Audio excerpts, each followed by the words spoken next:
Olá pessoal, vamos dar continuidade à nossa conversa referente à análise de características quantitativas. Nós já temos tratado desse assunto anteriormente e nós já vimos que é possível fazer esse estudo do caráter de características dentro de uma ótica mendeliana, se a gente imaginar que essa característica é oligogênica, se a gente imaginar que a análise apropriada seja a de contagem e teste de proporções, mas existem algumas situações que a gente percebe que se trata de um caráter quantitativo e a abordagem deve ser apropriada para tal. E a gente sabe que o caráter é quantitativo observando essas propriedades que já foram realçadas, né? Então nós já destacamos aí uma diferença entre uma característica de natureza quantitativa e uma característica de natureza qualitativa. Então a gente pode perfeitamente tomar uma decisão aí de qual é a melhor abordagem biométrica. E a gente percebe nesse quadro que existe uma informação bastante interessante, que o estudo de uma característica quantitativa ele é feito com base na informação de populações, fazendo uso de parâmetros estatísticos, tais como médias, variâncias, covariâncias e correlações. Então seria bastante apropriado, antes de fazer o estudo propriamente dito, a gente fazer alguns comentários sobre essas estatísticas referentes a médias, variâncias e covariâncias. Pois bem, então vamos imaginar aqui um conjunto de informações, e esse conjunto de informações, por exemplo, de uma característica altura de produção, ela traduz-se no padrão fenotípico daquele indivíduo, né? No fenótipo apresentado por aquele indivíduo. E esse fenótipo, ele é o resultado da ação do genótipo. Então vamos imaginar que essa informação desse fenótipo, ela esteja associada aqui a uma série de valores. Por exemplo, valor x1, valor x2, valor x3 e assim por diante. Bom, esses valores mensurados, eles estão condicionados a um efeito genotípico e um efeito atribuído ao meio, né? Nós vamos, então, dentro desse modelo, descrever algumas estatísticas. Portanto, vão existir estatísticas que a gente chama de natureza fenotípica, estatística de natureza genotípica e estatística associada aos efeitos ambientais. Bom, a primeira informação que a gente vai descrever é a média. Então a gente pode imaginar que aqui, dentro desse modelo fenótipo é igual a genótipo mais meio, se eu somar todos os valores fenotípicos dividido por n, né, aplicando aqui somatório nesse primeiro membro, igual ao somatório no segundo membro, dividido por n, então a gente percebe que existe uma relação entre, né, a média fenotípica igual a média genotípica mais a média dos efeitos ambientais. Normalmente, o ambiente ele é aleatório. Ele atua, ora favorecendo, ora desfavorecendo. Então, a gente imagina que, na média, existem efeitos, digamos, positivos e efeitos negativos. A gente, então, vai imaginar que essa média dos efeitos ambientais sejam nulas, né? Elas vão, então, se equilibrar, os positivos, os negativos, e na média o efeito é nulo. Então, posso acreditar perfeitamente que um bom preditor da média genotípica seja a própria média fenotípica. Então, é bastante interessante essa informação. Nós precisamos também agora fazer algumas considerações em relação à variância. A variância, se o fenótipo é igual ao genótipo mais o meio, a variância fenotípica é igual à variância, né? Essa variância fenotípica é igual à variância desse genótipo mais o meio, né? Que é a utilização do modelo que a gente já apresentou. por propriedade de esperança matemática, a gente conhece essa expressão, que a variância de x mais y, de forma generalizada, é a variância de x mais a variância de y mais duas covariâncias xy. Então, nesse caso, substituindo x e y por g e v e m, então a variância fenotípica é a variância genotípica mais a variância do meio, mais duas vezes a covariância do genótipo meio. Pois bem, a gente acredita que a gente faz avaliações fenotípicas em ensaios experimentais, né? Então, digamos que eu tenho aqui um campo experimental e quero avaliar os meus diferentes genótipos. Quando eu vou avaliar os diferentes genótipos, eu vou fazer uma medida, o genótipo 1 e o genótipo 2. Se eu procedo dessa maneira, corre um risco desse genótipo 1 pertencer a uma área daquele ambiente que ela é mais ou menos favorecida, né? Por questões de solo, por questões de sombreamento, luminosidade, até incidência de praga, doença. Pode ser que isso aconteça. Mas, como nós geramos dados a partir da experimentação, é sensato imaginar que o pesquisador observe os princípios básicos da experimentação. Então, ao invés de ele testar apenas uma repetição, ele vai avaliar o genótipo 1 repetidos várias vezes. E o genótipo 2 também. Então, veja que o princípio da repetição e o princípio da casualização me geram uma informação média que a gente acredita que ela seja desprovida do impacto do efeito do ambiente.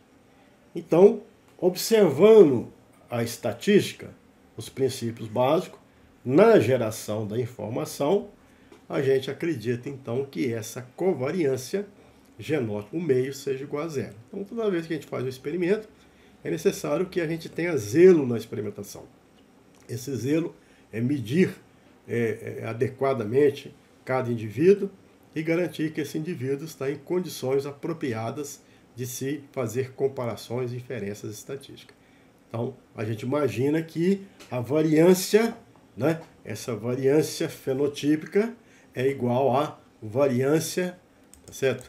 Ela é igual à variância genotípica mais a variância atribuída ao meio. Então, são duas informações importantes. Bom, como é que eu vou obter, então, a média dos valores fenotípicos? Se eu tenho vários valores de x, né? Se eu encontro vários valores de x, basta eu somar todos eles e dividir por n. Então tem a média fenotípica. Se tiver valores computados em frequência, somatório de FI e XI dividido pelo somatório de FI.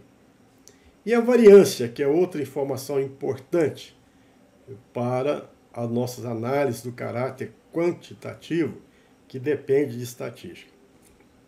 A variância, ela é uma dispersão em torno, né, da média. Então, é o desvio daquelas observações em relação à média. Como a média é desconhecida, eu preciso estimar. Como eu estimo, eu perco aqui um grau de liberdade. Então, essa aqui é a expressão, uma das expressões, para calcular a variância, né, que eu tenho da altura. Então, se eu estou medindo a altura, eu tenho uma média de 1,70 m e uma variância, sei lá, de 0,3 metro quadrado. Se eu tenho produção, eu posso inferir sobre a média e sobre a variância. Então, aqui são outras expressões para também calcular a variância.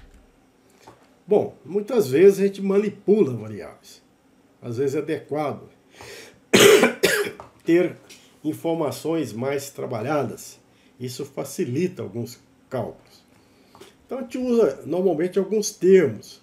A gente costuma, por exemplo, codificar. A gente pode pensar na codificação das variáveis. Codificar significa centralizar, ou seja, pegar cada valor e subtrair esses valores da média. Se eu assim fizer, os novos valores codificados vão ter médias iguais a zero, né? Então, digamos que eu tenho aqui, né, esses dois valores, 3 e 9. cuja média é 6. Se eu codificar, se eu subtrair esses valores em relação à média, que é 6, eu vou pegar 3 menos 6, vai dar menos 3, 9 menos 6 vai dar 3. Então, esses aqui são os valores codificados, né? Vão existir diferenças entre valores codificados e valores originais. Então, a gente percebe que, se for adequado trabalhar com esse conjunto de dados, eu vou ganhar uma propriedade. A média vai ser igual a zero. E a variância? Quando eu somo, subtraio uma constante ao meu conjunto de dados, ela não se altera. Ela que era 18, continua sendo 18. Existe uma outra estratégia interessante que a gente chama de codificação, padronização. Além da codificação, eu posso estar padronizando. Então, não só subtrair da média, mas, né, no caso de apenas padronizar, significa apenas dividir pelo desvio padrão da variável, que é a raiz quadrada da variância. Então, eu vou ter consequências se eu padronizar. Essa média vai estar alterada. Ao invés de 6, vai ser 1,41, mas a variância vai se tornar igual a 1. E se eu padronizar e codificar, né, subtrair da média e dividir pelo desvio padrão, aí sim eu tenho duas propriedades interessantes. Ou seja, eu passo a ter a propriedade de que, né, essa média vai ser igual a zero e essa variância vai ser igual a 1. Então, são alguns artifícios que a gente pode adotar em termos de análise de dados. Bom, a gente pode pensar não só nos valores genotípicos, nos valores fenotípicos, mas também nos valores genotípicos. E vamos imaginar que cada genótipo, o A grande é grande, o A grande é pequeno, o A pequeno é pequeno, ele manifesta um determinado valor, ele tem um valor atribuído a ele. Existe uma medida que eu posso atribuir a ele. Vamos pensar que seja x1, x2 e x3, né? Então isso é muito comum na genética, tá certo? Na genética mendeliana. Às vezes eu pego um indivíduo que é a grande é grande, a grande é pequena, a pequena é pequena. Existem valores que determinam ser a grande é grande. Existe valor, por exemplo, se eu pegar aqui grupo sanguíneo, o padrão ou o genótipo, o padrão fenotipo do grupo A ou o genótipo IA, eu tenho a ele associado um valor. Eu sei que o IA produz substâncias, por exemplo, substância, o antígeno A. Eu sei que o IA-IB, ele tem medidas, ele produz o antígeno A, o antígeno B. A mesma coisa que eu vou imaginar que esses genótipos, eles têm medidas genéticas desconhecidas. Vamos chamar de x1, x2 e x3, né? Seriam esses três valores, x1, x2 e x3. Bom, esses valores, x1, x2 e x3, a gente pode imaginar que são três incógnitas e transformar por outras três incógnitas. O mais A, o mais D, o U menos A. Este U é um ponto médio. Ele é definido como sendo a média dos homozigotos. Então, cada valor é a média mais ou menos alguma coisa. Se em relação ao ponto médio, esse extremo vai ser mais alguma coisa e esse vai ser menos alguma coisa. Então, essa aqui é uma estratégia de análise, a biometria usa muito isso, em que eu tenho três valores desconhecidos e passo para novos três valores desconhecidos. Ao invés de ser x1, x2 e x3, eu passo então a ter o mais A, o mais D e o menos A. Então, três incógnitas, U, A e D. Mas a gente percebe que agora eu posso trabalhar, se for interesse meu trabalhar com esses três valores desconhecidos, ótimo. Se eu, por exemplo, quiser subtrair, tiver interesse em calcular a variância genotípica, eu posso subtrair uma constante. E essa variância não vai se alterar, como nós já vimos no slide anterior.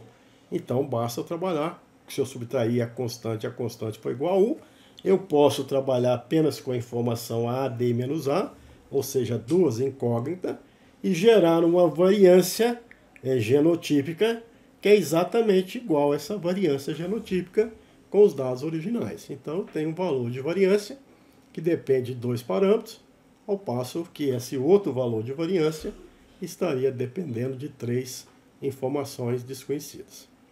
Vamos imaginar que esses valores ocorrem na população, né, com frequência DHR, é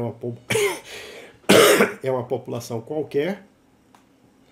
Então a frequência genotípica expressa por D, do heterozigoto H, e o homozigoto recessivo por R, e a quantidade de indivíduos, né, N1, N2, N3, de uma população de tamanho N. Se o meu interesse é calcular a média genotípica, né, nós podemos empregar uma expressão semelhante à expressão que a gente usa, né, para o cálculo da média fenotípica. Então, a média fenotípica seria a soma de todos os valores dividido por N. Uma outra maneira de expressar essa variância, tá certo? Essa média seria dessa forma. Eu tenho os dados codificados como sendo na forma de frequência, tenho alguns valores x1, tenho alguns valores x2 e alguns valores x3. Os valores x1 que eu tenho estão na frequência D, os valores x2 da frequência H e os valores x3 da frequência R. Então, a minha dúvida, a minha questão é como calcular essa média. Então, essa média, dada por essa expressão, se eu desenvolver aqui, D mais HR igual a 1, então vou desenvolver, eu tenho esse valor dessa média genotípica. Então, descubro que essa média genotípica tem essa expressão, U mais A que multiplica D menos R mais HD. Então, sem esse U é a média genotípica codificada. Com U é a média genotípica dos valores originais. Bom, me parece aqueles indivíduos que estão vendo pela primeira vez, parece um tanto quanto abstrato. Eu tenho a média genotípica que depende de U, depende de A e depende de D. Mas se ele não me disse que esses valores são desconhecidos, qual seria então a utilidade desses valores para alguém que trabalha no melhoramento genético?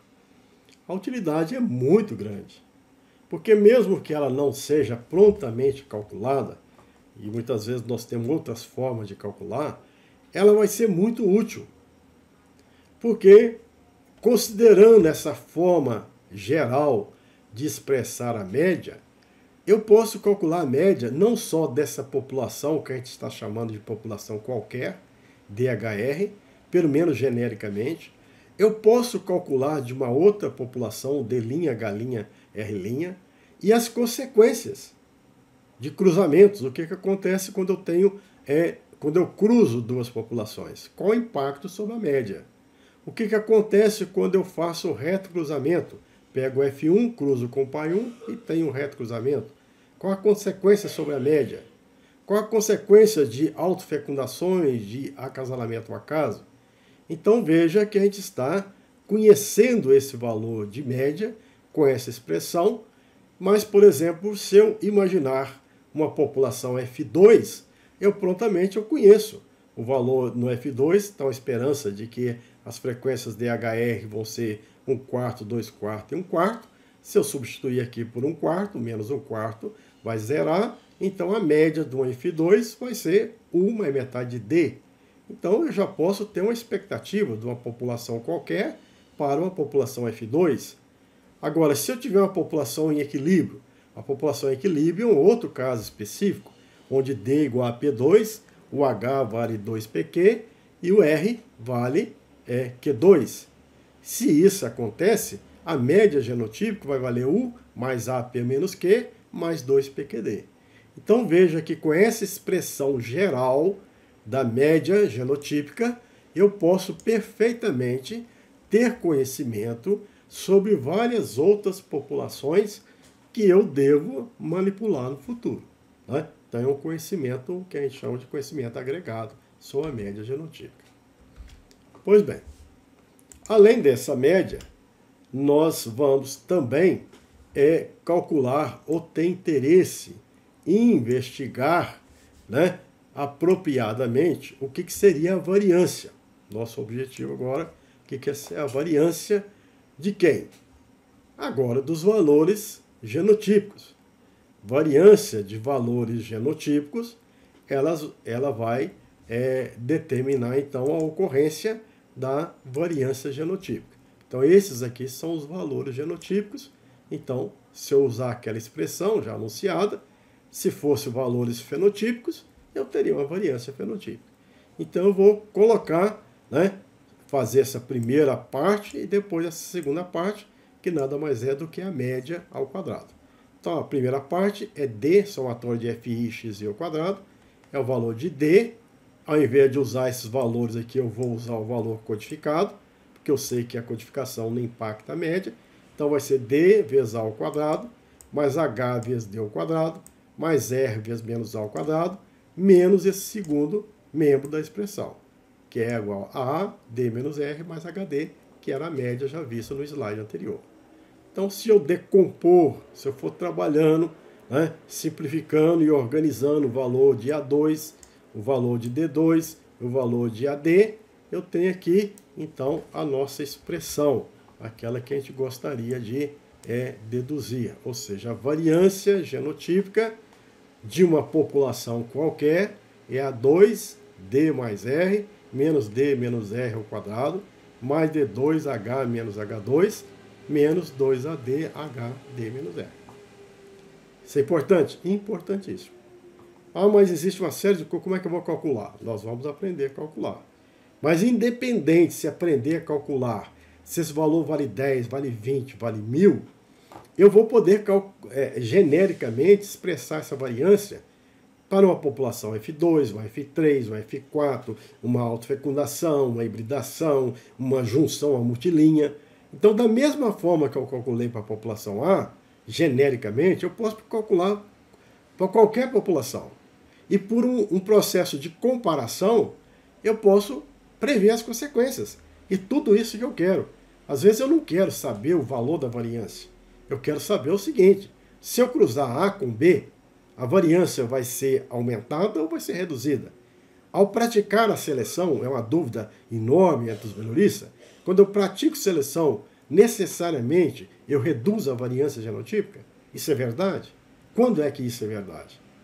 Quando eu faço as autofecundações, as variâncias se destacam? Então veja aqui uma série de questões que não necessariamente demandam do valor numérico, pode ser perfeitamente respondida por meio dessas comparações. Tá certo? Então vamos dar continuidade.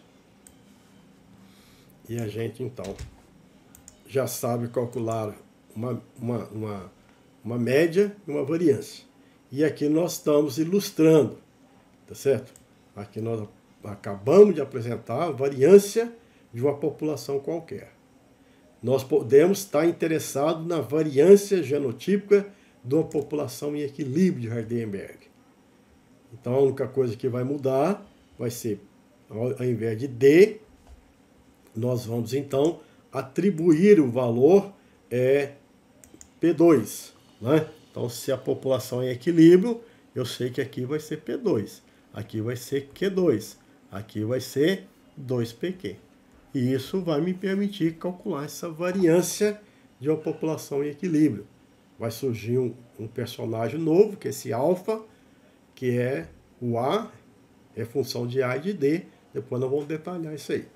É A mais D que multiplica Q menos P. É o efeito médio de substituição gênica bastante importante. Né? E aqui nós podemos pensar numa população F2. Qual que seria a dificuldade? A população F2, o valor de D passa a ser igual a 1/4. O valor de R também igual a 1/4. O valor de H é igual a 2/4. Então, posso dizer que a variância genética numa população genotípica, numa população F2, é igual a metade de A2 mais 1/4 de D2. Né? Então, veja que seria interessante que a gente fizesse uso dessas informações. Só para ilustrar para vocês, nós podemos até fazer uma pergunta básica. Vamos pensar que eu tenho aqui uma população original né, onde que esteja em equilíbrio, onde as frequências alélicas é dado por P e Q. Se eu praticar um melhoramento genético, a gente imagina que a população melhorada, após ser selecionada e recombinada num processo de seleção recorrente, ela vai entrar em um novo equilíbrio, agora com a frequência alélica do alelo julgado ser favorável, P', e o do outro, Q'. Então, eu passo no melhoramento, eu promovo uma variação na frequência alélica. E a gente pode perguntar, a variância genotípica que tem nessa população, ela é maior ou menor do que a variância genotípica manifestada nessa outra população que ela é pós-melhoramento? Então, existe a resposta. Esses slides, essas deduções que nós acabamos de fazer, já te responde essa questão. A gente pensando aqui nessa expressão, essa expressão é da variância de uma população em equilíbrio. Nós estamos fazendo pergunta em populações em equilíbrio. E a gente não sabe o valor, mas já dá para perceber que essa variância é uma função quadrática de P. Então, se eu colocar nesse eixo aqui a variância, né, aqui está a variância genotípica. E aqui o valor de P, a gente pode imaginar, né, a frequência variando de 0 até 1, a gente imagina que existe aí uma relação quadrática, uma parábola, né? Ela é quadrática porque você tem, por exemplo, 2P, Q é 1 menos P, alfa 2, o valor de alfa é uma constante. Então veja que só pensando na variância aditiva, nós temos aqui o componente quadrático, vai dar 2P menos 2P2. Então o valor associado a P2 é negativo, uma parábola voltada para baixo. Então veja que se eu perguntar para vocês, né, se eu tenho uma população com a frequência P, né, e agora passo para a população com a frequência P', eu posso ter uma condição que a variância aumentou. Então, a seleção, ela não necessariamente ela diminui, né? Ela diminui a variância. Eu posso praticar a seleção e aumentar. Então veja que nesse gráfico aqui, a gente tem uma situação em que, né, vamos realçar aqui, eu tenho aqui a variância genética, aqui o valor de P. Obviamente que tem uma situação que se a população fosse muito boa, tivesse um valor de P, e eu passasse para P', melhorasse mais ainda, aqui o valor de P, aqui o valor de P', pode ser que neste caso, por exemplo, a população já melhorada, ao praticar a seleção, a variância associada a P' diminuiria.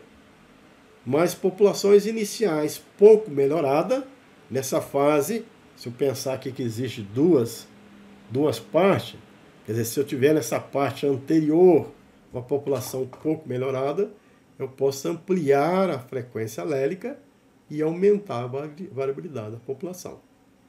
Então veja, a gente que é biometrista, a gente está preocupado não só nas expressões, mas também fazer bom uso dessas expressões, porque elas que permitem a gente interpretar fenômeno genético. Então, a gente pensa em estimar, processar, analisar e interpretar. Interpretar, muitas vezes, eu não preciso do número, eu preciso apenas avaliar o fenômeno, como o caso de que essa relação entre variância genotípica e o valor de P é uma relação quadrática. Pois bem, então, a gente pode questionar como que a gente poderia estimar a variância genotípica numa população. A gente vai estar preocupado com essa informação que ela é básica, né? Ela vai ser necessária em todos os nossos procedimentos.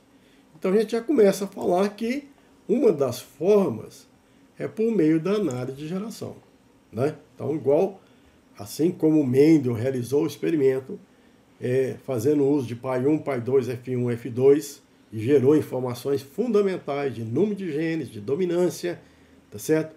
Nós fazendo uso de pai 1, pai 2, F1, F2 e retrocruzamento, se for necessário, vamos gerar informações também igualmente fundamentais. Pode ser até o número de genes, pode ser o grau médio de dominância, mas a variância genética da população, essa análise de gerações, ela vai me permitir. E essa informação ela é extremamente relevante se eu estou dentro do contexto da genética quantitativa. Existem outras maneiras? Tem, tá certo? Essa população, eu posso trabalhar com ela, eu posso derivar famílias, né? Famílias de irmãos completos, famílias de meio-irmãos e famílias S1, fazer ensaios de famílias e aí sim tomar decisões em cima de famílias, não de análise de gerações, sobre a variância e dizer se a minha população, quando for destinada ao agricultor, se ela vai ter variabilidade, se não vai ter variabilidade, se vai ter bom potencial, se não vai ter, e assim por diante. Tá certo? Então, nós precisamos saber estimar.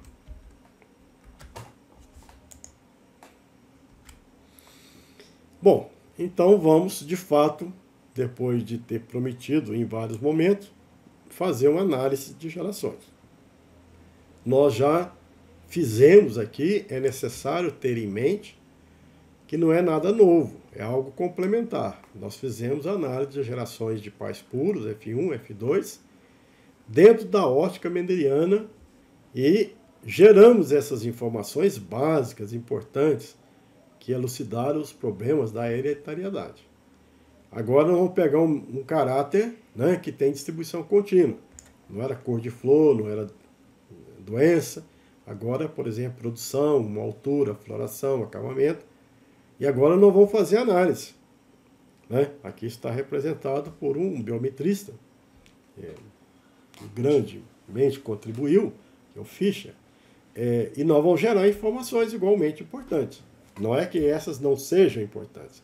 Tendo em vista as particularidades da característica, outras informações serão importantes. Número de genes, vamos estimar também. Heterose é algo que é um conceito novo. Variâncias, importantíssimo. Vai surgir a heredabilidade, a possibilidade de predição de ganho de seleção. Então, nós vamos fazer esses estudos. Bom, como é que nós fazemos o estudo mendeliano? Contando. Quantas plantas resistentes, quantas plantas susceptíveis, quantas plantas altas, quantas plantas anãs. Nós vamos contar. Como é que nós vamos fazer o estudo quantitativo? Nós não vamos contar. Nós vamos calcular médias e variâncias. Então veja que nós precisamos estar atento nessas médias e nessas variâncias. Médias e variâncias de quem? Bom, das minhas gerações. Eu tenho pai 1, eu tenho pai 2, eu tenho F1, eu tenho F2. Eu vou imaginar que em cada população eu tenha representantes, a grande, a pequena, a pequena, a pequena. Tenho, a princípio, dois problemas para calcular médias e variâncias. Para calcular médias e variâncias, se vocês lembrarem das fórmulas, eu dependo de DHR e dependo do U mais A, U mais D, U menos A. Eu dependo da frequência e dos valores. As frequências elas não são problemas. Eu vou imaginar que a população 1 e a população 2, tal como o Mendel fez, são populações contrastantes.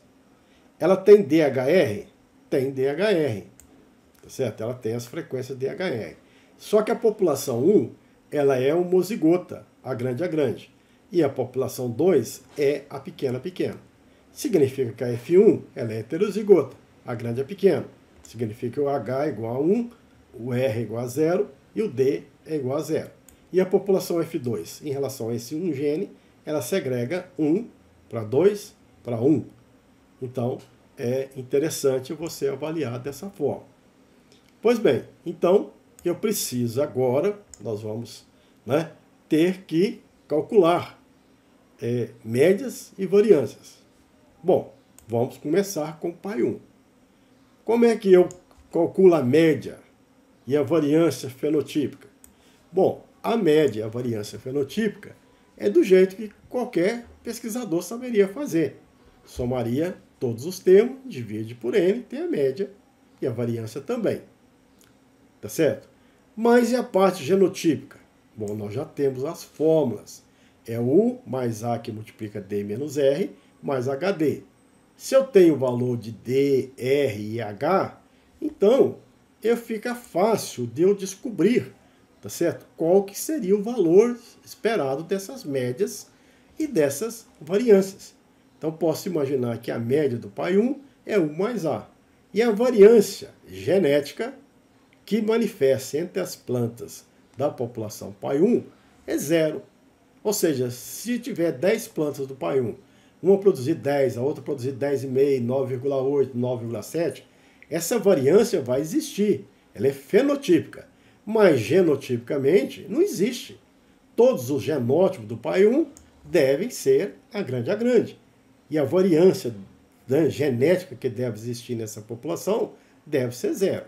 Então a variância, se eu substituir os valores de D, é 1 menos 0, menos 1 menos 0, vai cancelar aqui, certamente isso aqui vai cancelar, aqui o valor de H é 0, então eu vou ter um valor que é 0. Não existe variância genética na população uniforme pura pai 1. Bom, eu preciso investigar agora o pai 2. O pai 2, ele vai ter valores diferentes? Tem várias plantas do pai 2, vai ter uma média, vai ter uma variância. Bom, e a variância genética do pai 2? Se eu substituir, eu sei as expressões, eu sei o valor de D, o de H. Se eu substituir, eu vou chegar à conclusão que a variância manifestada na população pai 2, que é a contrastante, que deve ser, teoricamente, representativo de genótipo a pequeno, vamos supor, eu nem sei quanto que é o número de genes, mas deve ser representativo, a variância genética também é igual a zero. Bom, e assim vai. E se eu quiser me inferir sobre a população F1? Eu tenho dúvidas sobre a F1, mas tenho informação que na F1 eu tenho o DHR, o D é 0, o H é 1 e o R é igual a 0. Se eu quiser investir sobre a variância e sobre a média, vai ter um valor de média e de variância fenotípica. Mas a F1 também é a mesma forma. Ela não é homozigota, tá certo? Ela não é homozigota. É uma população 100% heterozigota, uniforme. Então a variância genética é igual a zero. Basta substituir os valores. E a média vai ter um valor diferente, vai ser U mais D. Então essa, a população, né, F1 tem então a média U mais D e uma variância, teoricamente, zero. Né? Pode ter variância fenotípica, mas genotípica, a variância é igual a zero. E por fim, cabe uma investigação na minha população mais interessante, que é a população F2. Nós vamos investigar agora essa população. Essa população é interessante, ela tem variabilidade. Então, no passo que a população F1, todo mundo vai ser a grande a pequeno, na população F2, ela tem indivíduos a grande, a grande a pequeno, para o gene A e para os demais locos também que eu investigar. Então, eu vou querer calcular a média e a variância. Fenotipicamente, é como todos calculam média e variância de um conjunto de valores. A questão é trabalhar com a parte genética. Se eu substituir, eu vou dizer aqui que a média do F2 é igual a 1 mais metade D. Então veja, já é um fenômeno interessante. Se a gente parar para, de fato, saborear as expressões, a gente tem uma informação que já é mais ou menos uma crença, tá certo? Ou seja, quando eu tenho um F1, normalmente um híbrido simples, ele tem um potencial de produção, que é U mais D. Se eu acasalar o acaso e gerar uma F2, o potencial médio de produção, como se fosse aí o potencial heterótico, o vigor que existia no F1, já é reduzido no F2. Já é um conhecimento, mesmo que eu não saiba quanto que é U mais D, mas eu tenho informação. O F1 tem um potencial de produção U mais D. O F2 tem um potencial de produção U mais metade de D. Isso não é importante? Independente de eu conhecer U mais D ou U mais metade de D? é importante saber que, de fato, a segunda geração, tá certo? Espera-se que o potencial da média seja um pouco menor, dependendo desse valor de D, que a gente precisa estudar esse valor de D. Mas se esse valor de D for positivo, de fato a média deve ser um pouco menor. Bom, e nós precisamos de ter uma outra informação importante, que é a informação da variância, tá certo? A variância genética, né? Eu vou substituir aqui os valores de D e HR, eu sei que na F2 o D é igual a 1/4, o H 2/4, o R igual a 1/4, eu tenho que a variância na população F2 é metade a 2 mais 1/4 de 2. Então são informações que eu gerei das minhas gerações. Pai 1, pai 2, F1, F2. Não era uma preocupação mendeliana. A preocupação mendeliana era fazer as contagens. Agora eu estou me informando sobre as médias e as variâncias. Pois bem, então nós vamos fazer agora uso dessas informações. Bom, um primeiro fato importante é que a variância do pai 1, a fenotípica, tá certo? Ela existe. A do pai 2, ela existe. E da F1, ela existe. Mas uma coisa que eu preciso saber, né, e ter certeza disso, que se trata de uma variância fenotípica atribuída ao meio. Não existe variabilidade genética. Todo pai 1, todas as plantas são a grande. Então não existe diferença genética. Pai 2, todas as plantas seriam a pequena. E o F1, todas são a pequena. Se isso não existe, eu estou calculando a variância fenotípica, mas são medidas, tá certo? Da variabilidade que o meio está proporcionando. Então, se eu quiser ter uma medida da variância média, da variância do meio, vamos até pensar que, tá certo? Que essa variância do meio seja a própria variância que manifestaria lá na população F2. Vamos pensar dessa forma. Vamos pensar que eu tenho aqui uma população F2 e aqui existe uma variância fenotípica, uma variância genotípica e uma variância do meio. Então, vou pensar dessa forma. A variância fenotípica eu sei calcular. Me dá os números, eu sei calcular. E a variância do meio? Olha, o meio ele atua proporcionando variabilidade. É a mesma variabilidade que eu calculei lá na população P1. Eu calculei a variância da população P1, que é meio. Eu calculei da população P2. Eu calculei da F1. Então, tenho medidas da variância da P1, da F1 e da P2. Eu posso imaginar que seria mais ou menos a mesma expectativa. Então, se uma variância da F1 foi 10, do pai 1 foi 12, do pai 2 foi 9, vai dar uma pequena diferença. Mas todas elas representam a variância do meio. E, se eu tirar uma média, representa também a variância do meio na F2. Ou seja, indiretamente, aqui eu tenho esses valores calculados diretamente via o valor fenotípico.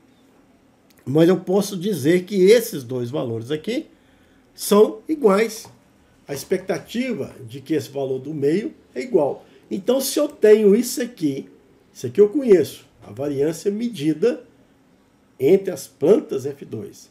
Essa aqui é a variância esperada do meio da F2, medida na população pai 1, pai 2 e F1. Por que é 1 para 2 para 1? Podia ser a média aritmética. Essa variância, mais essa variância, mais essa variância, podia por 3. Pode ser. Tem muita gente que considera, tem muitas considerações e reflexões sobre essa variância. Mas não podemos pensar que a F2 nada mais é do que uma representação do pai 1, a grande, é uma representação do pai 2, a pequeno, com um quarto, e uma representação da F1. Se você tiver um raciocínio de um gene, se for para 2 genes, isso não funciona não. Você pode pensar que uma média ponderada, mas vamos ponderar aqui a F1, os heterozigotos, que estaria bem frequente na F2, por peso 2. Então eu tiro essa média aqui ponderada. Mas poderia ser aritmética, mas normalmente é ponderada. Então, indiretamente, eu calculo a variância, eu tenho a estimativa indireta da variância do meio. Se eu tinha uma variância fenotípica em F2, eu descobri qual que é a variância genética na F2. Olha, é a variância fenotípica menos a variância do meio. Então, eu tenho uma forma de calcular, tá certo? Então, essa forma de calcular é como se a biometria estivesse me revelando uma forma. Aquilo que era uma incógnita, ou seja, eu tinha dito no slide anterior que isso valia metade de A2 mais 1/4 de D2, tá certo? Então, se alguém perguntar para você qual que é a variância genotípica na F2, tá certo? Vale metade A2 mais 1/4 D2. Alguém pode sair, poxa vida, isso não faz sentido. Como é que eu vou? O que é A2? O que é D2? 1/4 D2. Não, vale isso. Metade A2 mais 1/4 D2. Né? Vocês acabaram de ver aqui, ó. A variância vale metade A2, 1/4 D2. Mas quanto é que vale A2? Não sei. Não sei quanto é que vale A, mas quanto é que vale D. Mas isso vai valer 30. Por que 30? Porque eu usei outro caminho. Eu peguei, então, a variância fenotípica da F2 menos a variância do meio calculada indiretamente e tem agora um valor, tá certo? Então, é um trabalho combinado, tá certo? Da biometria, que sabe calcular, junto com a parte da genética quantitativa, tá certo? Então, eu sei, eu entendo o que é e sei como calcular. Então, isso é fantástico. Então, veja que com essa análise de gerações, Mendel não estava preocupado com isso, eu estava preocupado com contagem, mas a turma da genética quantitativa estava preocupada com médias e variâncias. E é possível quantificar médias e variâncias com informações de gerações? Sim. Que médias? De todas as gerações. Que variâncias? Fenotípica, genotípica e do ambiente. Tá certo? Então é possível ter essas informações. Bom, se é possível calcular as informações, surge a pergunta: o que eu vou fazer com isso? Não é? Eu vou gerar informações importantes. Tá certo? Informações importantes. Que tipo de informação importante que eu posso ter? Por isso que a gente está numa disciplina cujo nome é Modelos Biométricos Aplicados ao Melhoramento. Então, a gente trabalha muito com a biometria e com a genética e com o melhoramento. Então, veja, eu consigo ter em mãos as informações das variâncias. Então, eu consigo gerar, a biometria não gera informações, ela vai gerar informações. Que informações que ela vai gerar? Ela vai gerar uma informação interessantíssima agora, que é a herdabilidade.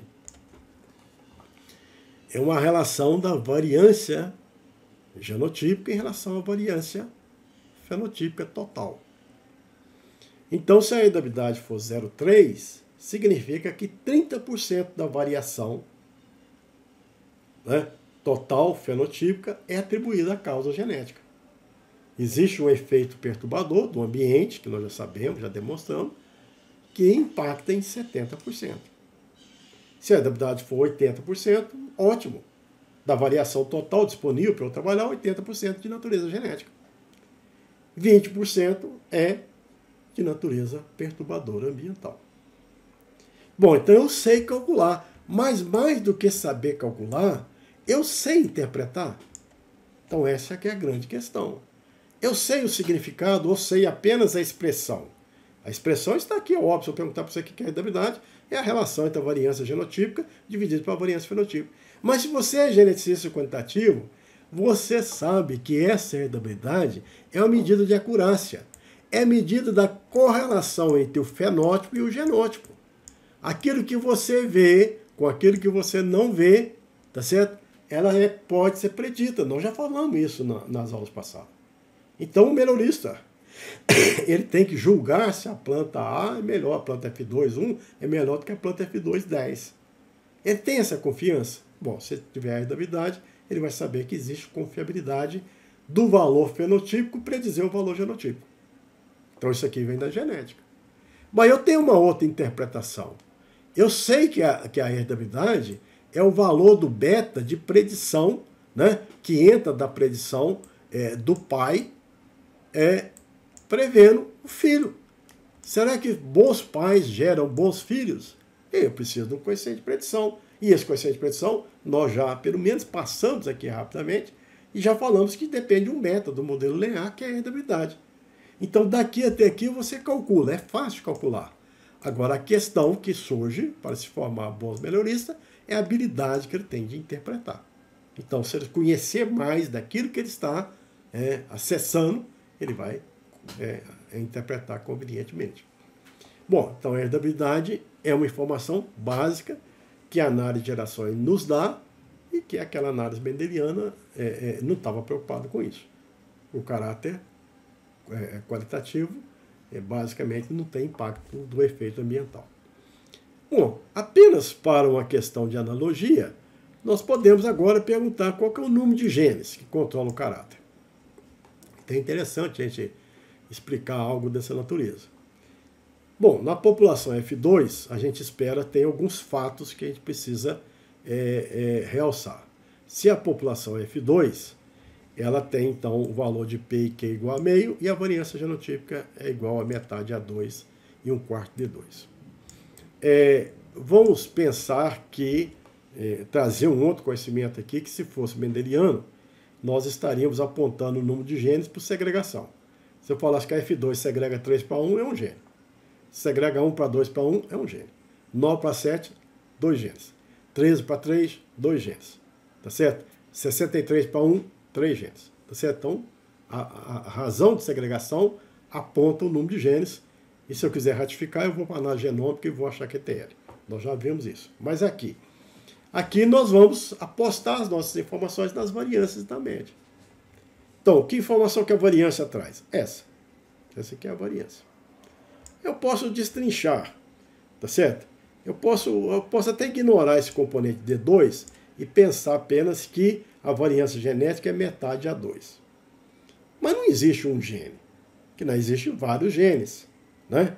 Apesar de a gente estar de maneira simplista falando de um gene, existem vários genes. Então, cada gene tem um valor A1. O gene 2, valor A2 até a N. Então, nós vamos trazer aqui um somatório. Esse A aqui é a soma dos As de todos os genes. Existe um A médio. E vamos pensar aqui que esses valores são bastante pequenininhos, são semelhantes. Essa é uma pressuposição do caráter quantitativo. São genes de efeitos pequenos e semelhantes.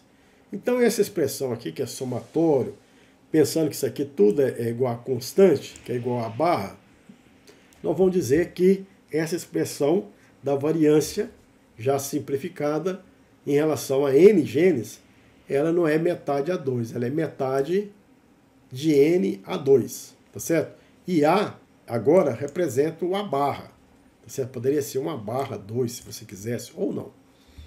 E existe uma outra informação de médias. Não de médias, de contraste de médias. O pai 1 e o pai 2. Nós vimos de uma maneira simplista, dizendo que o pai 1 tem média 1 mais A, o pai 2 1 menos A. Tá certo? Então, se eu fizer o contraste, a amplitude dos pais vale 2A. Para N genes, somatório de 2A. Se for N locus, 2NA. Né? O valor, então, eu tenho duas informações. Eu passo a ter informação, né? Essa informação 1 aqui da variância, que eu coloco em função de N, e eu coloco aqui essa informação do contraste de médias, amplitude de variação das médias dos pais em função de N. Substituindo um em relação ao outro, eu tenho uma fórmula para calcular o número de genes. Então, se eu perguntar para vocês como é que calcula o número de genes, numa análise de gerações, pai 1, pai 2, F1, F2, eu preciso de algumas informações da variância genética e da diferença de média dos pais ao quadrado, que é a amplitude.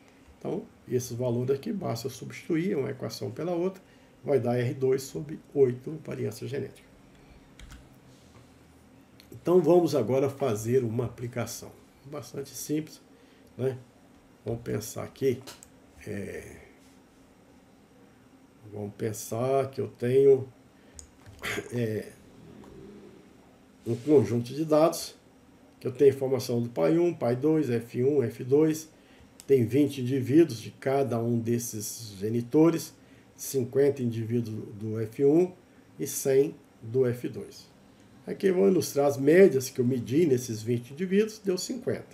A média desses outros indivíduos deu 10. A média desses 50 indivíduos deu 25.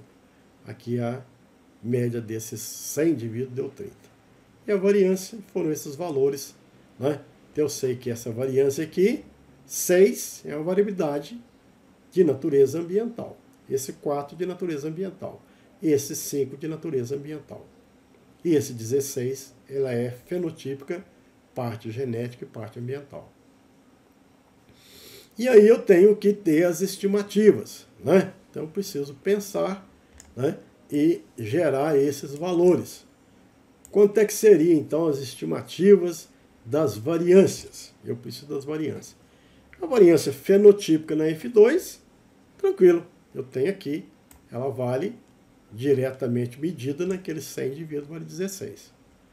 A variância ambiental na F2, ela vai ser medida de forma indireta, né? Ela vai ser medida de forma que eu recorra aqui à variância do pai 1, a variância do pai 2, duas vezes a variância do F1, tá certo? Que é do ambiente, tiro uma média ponderada, divido por 4, atribuo o peso 2, vai dar 5. E aí eu tenho a variância da F2. A variância da F2 é a variância fenotípica menos a variância do meio, 11. Então esse é o valor do 11. Eu tenho valores. Então veja que biometria é fácil. Agora vem as interpretações, fazer uso. Quanto é que vale a herdabilidade? A herdabilidade, sim, é uma informação relevante. Bom, quanto que eu tinha de variância? Total, 16. Genético é 11. Então, qual que é a proporção da variância total da minha F2, que tinha 16, que é de natureza genética? 68%. Então, eu como melhorista, vou imaginar, e tenho várias populações, algumas vão ter herdabilidade maior, outra menor. Então, essa herdabilidade dessa população é 68%. A outra população, a herdabilidade é 20%. Então, é mais difícil ter ganho na outra do que nessa. Então, eu posso selecionar populações ou posso priorizar características. As características mais herdáveis eu vou fazer facilmente, eu tenho ganho. As características de menor herdabilidade, eu vou investir com mais experimentação e vou ter mais zelo. Então, calculei aqui, né, a herdabilidade. Se eu quiser calcular o número de genes, é uma diferença, amplitude dos pais, que tinha média 50 e 10, ao quadrado dividido por 8, variância genética. A característica governada aí por 18, 19 genes. Informação que é uma ideia, isso não vai me fazer mudar muita coisa. Se fosse governado por 18 genes, eu tomaria a decisão. Se fosse governado por 30 genes, não ia mudar muito minha decisão. E a heterose?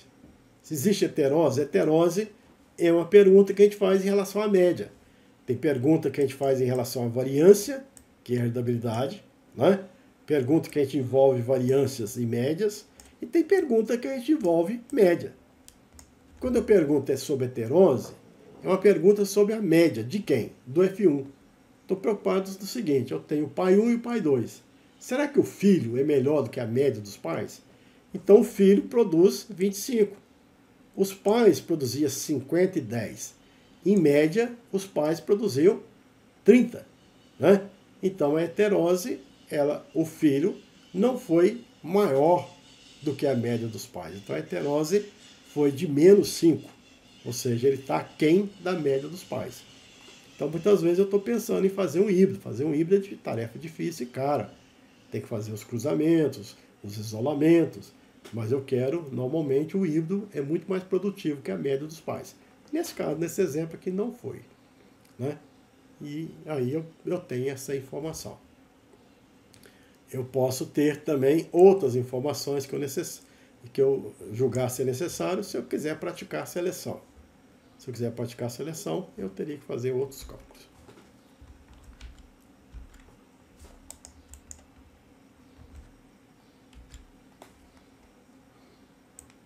Bom, que nós vamos falar um pouquinho mais sobre algumas informações que a gente gerou, né? Então, a informação básica que a gente gerou aqui foi o número de genes. Nós vimos lá quanto é que foi o número de genes, mas lembrando que se fosse, eu posso usar a estratégia também mendeliana, né? De observar a frequência de classe extrema na população F2. Então, se a gente tiver um gene segregando, a classe mais extrema do pai 1 ou do pai 2 vai ser igual a 1/4, vai segregar 1/4, 2/4, 1/4. Se tiver dois genes, você também espera um 16 e um 16. Um 16 para quem? Para grande A grande, B grande, B grande, ou para A pequena, pequeno, B pequeno, B pequeno. Se for três genes, vai dar 1/4 vezes 1/4 vezes 1/4, 1/64. Então nós podemos usar essa estratégia de observar as frequências da classe extrema na F2 para tomar a decisão sobre o número de genes. É outra forma. E a heterose que nós já calculamos, o vigor híbrido, é a medida de média. É a superioridade do filho em relação à média dos pais. Então esse aqui é o valor da heterose, uma informação importante em programa de melhoramento que visa a confecção de híbrido. Tem a heterose percentual, dada por essa expressão. Podemos ter um outro termo que é usado, que é heterobeltiose, que é a superioridade do filho em relação ao pai que você considera ser o superior. Então você tem o pai 1, pai 2, e você tem o F1. Então a diferença da média em relação ao pai superior dá o que a gente chama de heterobeltiose. O pai superior, aí tem que ter um conceito. Ele pode ser o maior valor ou o menor valor. Então, o pai superior é aquele indivíduo mais alto, o pai mais alto ou o pai mais baixo. Então, você pode dizer que o pai superior é o pai mais baixo, se você quiser plantas baixas. É o pai que você considera ser mais favorável. Então, muitas vezes, produção você quer mais. Então, quanto mais, você é o pai mais favorável que produz mais. Doença, você quer menos. Agora, floração, não sei, às vezes você quer plantas mais tardias ou mais precoces. Então você pode se referenciar ao pai mais favorável para você, o de maior valor ou de menor valor. Então você que decide.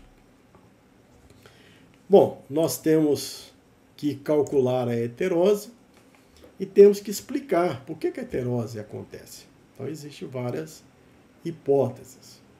Então, algumas hipóteses da explicação da heterose, ela passa por alguns conceitos. Então, uma explicação é a possibilidade de você ter no F1, né, mais formas alélicas com alelos dominantes. Então, você, por exemplo, quando você tem um pai 1, uma relação cruzada, por exemplo, A grande, B grande, e C pequeno, com outro pai, A pequeno, B pequeno, e C grande, você passa a ter na F1 formas alélicas A grande, B grande, C grande, no mesmo indivíduo. Isso poderia, então, determinar o melhor desempenho. Então, a gente, às vezes, explica a heterose, a busca de se ter um indivíduo com maior quantidade de representantes de formas alélicas dominantes, né? Então, essa é a hipótese. Tem gente que acha que tem críticas, depois nós vamos ver isso aí com mais detalhe, que então linhagens poderiam ser tão vigorosas quanto híbridos. Às vezes tem um material homozigoto, A grande, B grande, C grande, poderia ser. Mas aí existem algumas considerações, mas a gente imagina que a concentração de alelos dominantes seja favorável. Existe a hipótese de sobredominância, que aí já é outra ideia, né? Onde você parte também de A grande, B grande, C pequeno, cruzado, por exemplo, com A pequena, B pequeno, C grande, e aí o F1 é mais produtivo, mais vigoroso, porque ele tem formas heterozigotas, né? Não é questão da concentração, né, de alelos dominantes, mas simplesmente de formas heterozigotas mais frequentes. Então, existe hipótese. Na verdade, as duas hipóteses devem ser verdadeiras. E alguns locos agem dando mais vantagens pela forma dominante, outras pela sobredominância, mas é algo que é bastante interessante e viabilizou aí o uso de híbrido em muitas das culturas. Bom, e um outro assunto que a gente acha bastante interessante é o assunto da seleção, né? No assunto da seleção, você imagina que, além da possibilidade dessa análise de geração fazer um estudo de herança, o estudo da predição de algumas informações importantes, conhecer coisas desconhecidas, como a variância genética, como a herdabilidade, como a heterose, há possibilidade também de se fazer uma previsão. Então, o que aconteceria? Nós estamos prevendo o que aconteceria se eu pegasse essa população, selecionasse indivíduos, separasse esses indivíduos que teriam a média do selecionado, recombinasse e aí gerasse uma população melhorada. Então veja que a gente teria aqui uma questão que a ser investigada. Será que eu consigo transformar essa média original se eu praticar seleção? Para quanto vai a média melhorada? É possível ter essa informação? Eu nem fiz essa população, eu só tenho informações da genética. E se eu tomar essa decisão? E se eu escolher essa população, ou outra característica, ou outros indivíduos, o que vai acontecer? Será que eu tenho essa habilidade de prever? Né? Então a gente vai ver que é simples. Se a gente fizer isso, se a gente discriminar indivíduos, se a população original tinha uma média x0 e eu eleger certos indivíduos com a média maior, ele vai ter, então, vou provocar o que a gente chama de diferencial de seleção. Então, se a média aqui fosse 10 e eu tomasse aqui indivíduos 15, eu provocaria um diferencial de seleção igual a 5. E o ganho de seleção, nós vamos predizer isso aqui, ele pode ser previsto como sendo o produto da herdabilidade vezes o diferencial de seleção. Então, se eu tiver esse ganho de seleção e definir que esse ganho de seleção é a diferença entre a média da população melhorada e a média original, eu vou ter essa informação aqui, é das mais relevantes que eu poderia ter de uma área da ciência. É saber o que vai acontecer. Essa média da população melhorada que eu pretendo fazer em consequência de uma série de atos, atitudes minha, tá certo? Eu vou prever esse igual aqui, é igual que vai além do tempo. A próxima geração vai ter uma média original e mais o ganho. Então, se essa média aqui era 10, se eu tomar uma atitude, eu posso levar para a média para 15, para 20, para 30, certo? Então, eu posso prever aqui o nosso ganho de seleção. Então, são essas as informações que a gente pode gerar, né, com análise dessas gerações. Então, veja que a análise do pai 1, pai 2, F1, ela pode ser feita dentro de uma ótica importante, tá certo? Diferente da ótica mendeliana, e pode gerar aí informações que a gente julga ser bastante importante. Apenas para concluir, a gente vai dar um exemplo bem simples sobre essas análises, onde a gente pretende fazer aqui um estudo de análise de gerações. Então, vamos pegar aqui a análise, pai 1, pai 2, F1, F2. Né? Podemos aqui ter um arquivo, um exemplo de um arquivo simulado. Então, ou um arquivo exemplo qualquer. e a gente pode ter aqui um conjunto de informações, por exemplo, 20 indivíduos do pai 1, 20 indivíduos do pai 2, 50, 100, aqui as médias e variâncias. E são conjuntos de dados que a gente tem. Então a gente codifica, né? Então aqui eu planto uma série de plantas do pai 1, 20 plantas. Uma série de plantas do pai 2, essa primeira coluna aqui refere-se à população 2, pai 2. Essa aqui, o F1, a gente codifica como sendo 3. E o F2 tem 100 plantas como 4. Então eu tenho aqui um conjunto de indivíduos. 20 do pai 1, 20 do pai 2, 50 do F1 e 100 do pai 2. Eu vou lá, calculo as médias e calculo as variâncias, né? E posso ter também o desvio padrão. E aí, com base nessas informações que vem da experimentação, eu vou fazer a análise. Eu tenho a variância do F2, essa variância aqui. A variância do ambiente. Então eu recorro à informação do pai 1, do pai 2, do F1 e tenho uma variância média. Aqui a variância genotípica da F2 sai por diferença. Aqui uma heredabilidade, aqui uma heterose, o cálculo do número de genes por meio da amplitude e tudo mais, né? Eu posso também predizer ganhos. Posso selecionar para aumentar, posso diminuir. Então eu vou prosseguir naqueles indivíduos da F2. Eu propus selecionar uma série de indivíduos, né? 10 indivíduos, por exemplo, 10% em 100, 10.